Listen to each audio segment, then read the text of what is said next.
ہو سکتے ہیں، میڈیکلی بھی نون ہیں اور ریکگنائزڈ بھی ہیں، عام عوام کو پتہ ہے۔ اعلیٰ عمران صاحب نے پہلے بات کی نا کہ آپ کو کانسنٹ لینی پڑتی ہے اس مریض کی، کنسنٹ لازمی ہے۔ دیکھیں آپ کوئی بھی آپ کا اگر مریض اس نے جاتا ہے کانسنٹ دے دیا، اس کو پتہ ہے کہ اس کا یہ نتائج ہو سکتے ہیں، تو وہ میڈیکل نیگلیجنس پہ نہیں آئے گا۔ ٹھیک ہو گیا۔ اور اعلیٰ عمران صاحب میں چاہوں گا کہ آپ پروگرام کے اختتام سے پہلے جلدی یہ بتا دیجئے کہ کیا ریفارمز آپ سمجھتے ہیں جو ہونی چاہیے اس سارے پروسیجر میں اور لاء میں؟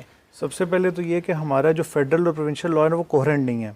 ہمارے یہاں پہ فیڈرل میں آپ کو لائسنس لینے کے لیے رجسٹریشن علیحدہ کرانی پڑتی ہے، صوبے میں ہاسپٹل کی رجسٹریشن اور ڈاکٹر کی رجسٹریشن علیحدہ کرانی پڑتی ہے۔ ٹھیک، اس کی وجہ سے کیا ہوتا ہے، لوگ کنفیوز ہوتے ہیں کہ ہم نے کس کے پاس جانا ہے۔ جی، سیکنڈلی یہ کہ اس کے اندر کیونکہ انکوائری اور انویسٹیگیشن کا کام کمیشن کا ہوتا ہے، جی، لوگ وہاں آگے فل سٹاپ لگا لیتے ہیں، اس میں بھی اپیل کا رائٹ ہوتا ہے۔ لوگوں کو نہیں پتا کہ ہم نے اس کے بعد کیا کرنا ہے۔ صحیح، ظاہر ہے نقصان ہو گیا، ایک بندہ مر گیا، وہ کمیشن کہتے ہیں اس کو 5 لاکھ دیں، وہ 5 لاکھ لے کے چپ کر جاتے ہیں۔ جی، پر اگر ظاہر ہے نیگلیجنس یا ریکلیس کنڈکٹ تھا تو وہ تو باقاعدہ پی پی سی کا آفینس اس نے کمٹ کر دیا ہے۔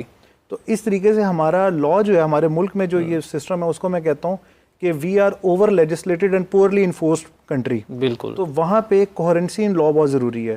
تو جو آخری بات ہوئی ہے کہ لیجسلیچر کے لیے بہت ضروری ہے کہ وہ لاءز کو کوہرنٹ بنائے کہ لوگوں کو پتا ہو کہ ہم نے کہاں پہ جانا ہے۔ اور آپ سمجھتے ہیں کہ اس حد تک آسانی ہونی چاہیے کہ لوگوں کے پاس، کیونکہ آج کل سارا ٹیکنالوجی کا دور ہے، ڈیجیٹلائزیشن کا، تو کوئی ہیلپ لائن سروس ہونی چاہیے اس معاملے سے کہ لوگ ڈائریکٹلی ان کو کال کر کے اپنی کمپلینٹ لکھوا سکیں؟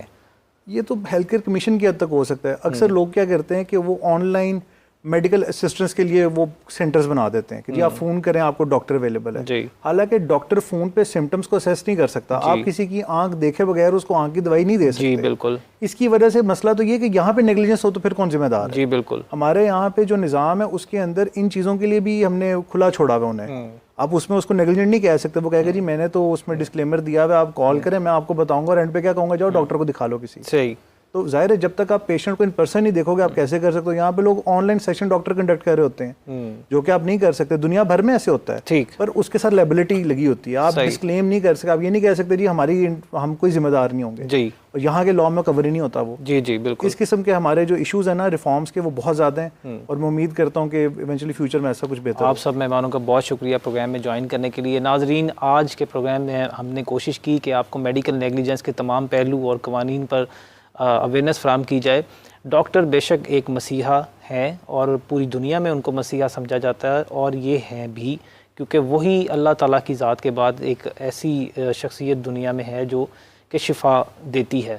اور لیکن اس سے یہ نہیں ہوتا کہ کیونکہ وہ انسان ہیں تو غلطی تو ہر انسان سے ہو سکتی ہے، لیکن اگر وہ غلطی ہو تو وہ ایک الگ بات ہے، لیکن اگر وہ جان بوجھ کر کی جائے اور اپنے فائدے کے لیے کی جائے تو یہ ضرور ایک کرمنل ایکٹ بن جاتا ہے۔